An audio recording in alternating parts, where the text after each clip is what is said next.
So if you guys remember the lesson from last week, or even if you weren't doing the lesson last week, I showed you guys this graph um, that kind of told us how accurate our proportions needed to be, which is the size of one object relative to another size, right?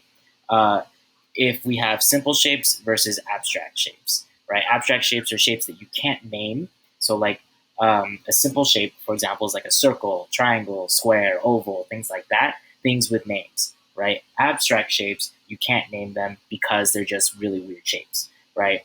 Um, so the simpler your shapes, uh, the the simpler your shapes, the more accurate you need to be with proportion. And as you get more abstract, right, then you can be less and less accurate. Okay. Now let's go ahead and take a look at Isabel to see what kind of shapes we're probably going to be using here.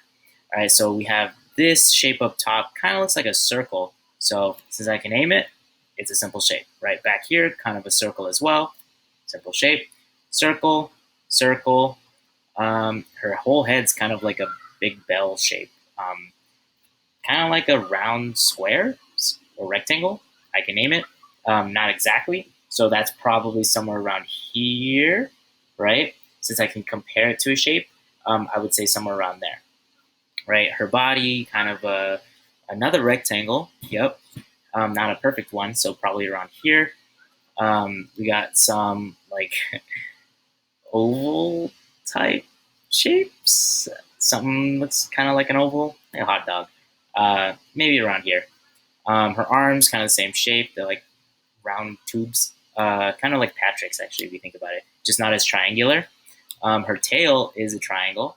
Her legs are kind of like her arms, and this like skirt area is a rectangle, right? Since I was able to name most of those things, I would say she's more on the simple shape side, which means that we're going to have to be pretty accurate when it comes to proportions in order for us to make our drawing look like our reference.